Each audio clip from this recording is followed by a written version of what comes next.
Hello viewers, আসসালামু আলাইকুম। Welcome to my channel cooking world of money. নিশ্চয়ই আল্লাহর অশেষ রহমতে সবাই ভালো আছেন। আমি সাধারণত বাসায় গরম মশলা গুঁড়া করে নেই, তো আসছে কোরবানি ঈদ উপলক্ষে গরম মশলা গুঁড়া করে নিতে হবে, ভাবলাম আপনাদের সাথেও শেয়ার করি। তাই আমার আজকের রেসিপি গরম মশলা গুঁড়া। চলুন তাহলে শুরু করি। আপনারা হয়তো জেনে থাকবেন গরম মশলা মূলত দু ধরনের হয়, একটা সাধারণ গরম মশলা আর একটা শাহী গরম মশলা। কাবাব, রেজালা, কাচ্চি, কালাভুনা ইত্যাদি খাবারে কিন্তু শাহী গরম মশলাটা লাগে, আর সাধারণ গরম মশলাটা আমরা রেগুলার রান্নাতে ইউজ করি। প্রথমে আমরা দেখব সাধারণ গরম মশলার জন্য কি মশলা নিচ্ছি। আমি এখানে ছোট সবুজ এলাচ নিয়েছি 2 চা চামচ। এই এলাচের তীক্ষ্ণ শক্তিশালী সুগন্ধ রয়েছে, তাই পরিমাণ মতোই নিতে হবে, বেশি নেওয়া যাবে না। নিয়েছি ধনিয়া 3 চা চামচ।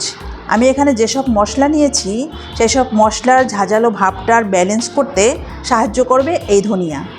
জিরা 3 টেবিল চামচ, কালো গোলমরিচ 1 চা চামচ, দারুচিনি স্টিক নিয়েছি মাঝারি 5টা, তেজপাতা নিয়েছি 6টি, লং 1/2 টেবিল চামচ,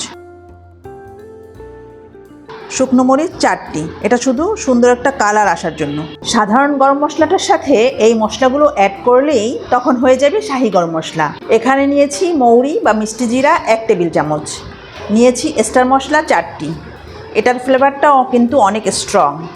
এখানে আছে শাহী জিরা 1 টেবিল চামচ, নিয়েছি জয়ফল মাঝারি 1টা, জয়ত্রী নিয়েছি বড় 1 পিস, কালো এলাচ নিয়েছি 4টি। আমি এখানে যেসব মশলা নিয়েছি এবং যে পরিমাণ নিয়েছি আপনারাও চেষ্টা করবেন ততটুকু পরিমাণে নেওয়ার জন্য। বেশি বা কম নিলে গরম মশলার অরিজিনাল যেই ফ্লেভারটা সেটা কিন্তু আসবে না। এবার সবগুলো মশলা আমি একসঙ্গে ভেজে নেব, আর সেজন্য চুলায় একটি কড়াই দিয়ে চুলার আঁচ লোতে রেখে প্রথমেই দিচ্ছি শুকনো মরিচ। মরিচটা হালকা করে ভেজে নিব। ভাজার জন্য একটু মোটা ধরনের পাত্র নিলে ভালো হয়। এবার দিচ্ছি দারুচিনি। দারুচিনি আমি ভাজার এবং ব্লেন্ড করার সুবিধার্থে একটু ভেঙে নিয়েছি। আর আমি বড় সাইজের মশলাগুলো আগে একটু ভেজে নিচ্ছি, তা না হলে ছোটো মশলাগুলো নিচ থেকে পুড়ে যাবে। এবার দিচ্ছি স্টার মশলা, কালো এলাচ,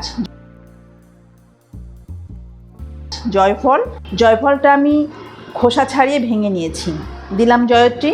এখন এগুলো আমি 1 মিনিটের মতো ভেজে নিব। এই মশলাগুলো ভাজার এই পর্যায়ে আমি বাকি মশলাগুলো দিয়ে দিচ্ছি।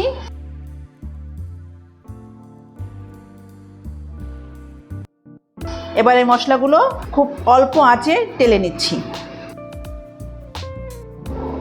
মশলাগুলো ভাজা হয়ে গিয়েছে, খুব সুন্দর একটা ঘ্রাণ আসছে। ঠিক এই অবস্থাতে চুলাটা বন্ধ করে মশলাগুলো পুরোপুরি ঠান্ডা করে নিব।